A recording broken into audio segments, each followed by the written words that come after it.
একটা ফুচকার দোকানদার আমাকে 20 টাকা ফেরত দেয়, আর সেই টাকার উপর লেখা ছিল একটা সুন্দর ডুও লাগবে, আর সেইখানে নিচে ইউআইডিটা দেওয়া ছিল। মানুষ এখন একটা ডুও বানানোর জন্য টাকার উপরেও তাদের ইউআইডি লিখে রাখে। তো চলো গাইস, এখন আমি সার্চ করে দেখবো যে এই ইউআইডিটা কার কার একটা ডুও লাগবে যে শেষমেশ 20 টাকার উপরে তার ইউআইডি লিখে রাখছে। গাইস, আমরা কিন্তু গেমের ভিতর এসে পড়েছি, আর টাকার উপর যে ইউআইডিটা ছিল ওইটা এখন আমরা সার্চ করে দেখবো যে এই ইউআইডিটা কার।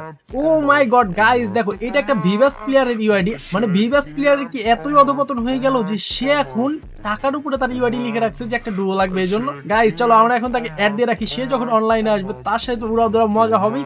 A few moments later. তো গাইস দেখো, আমরা কিন্তু এসপিএস গেমিং কে অ্যাড দিয়ে ফেলেছি। ভাই ভিভাস প্লেয়ারদের কি দিন এতই খারাপ হয়ে গেছে যে তারা যেখানে সেখানে ডুও পার্টনার খুঁজে বেড়ায়। আরে রেড ভাই, ওটা তো আমি মজা করে একজনের দিছিলাম, ওটা কি আপনার কাছে গেছে? আমি কি এখন এই ভিডিওটা পাবলিশ করে দিব যে একটা ভিভাস প্লেয়ারের ডুও লাগবে দেখি উনি টাকার উপরে তার গেমের ইউআইডি লিখে রাখে? এটা কি আমি পাবলিশ করে দিব? রেড ভাই, আপনি এটা ফেলাই দেন, আমি এর বদলে আপনি ট্রিট দিতেছি। ও গাইস দেখো, যেখানে যাই শুধু ঘুষ দিতে চায়। এত ঘুষ তো লাগবে না।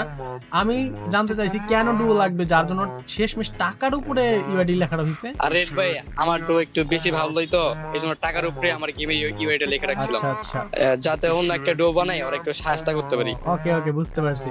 গাইস, উনি চাপে পড়ে উনি একজনকে দেখানোর জন্য নাকি টাকার উপরে ইউআইডি লিখছে যাতে ওনার একটা ডুও হয় আর ওনার আগের ডুওকে সাহায্য করতে পারে।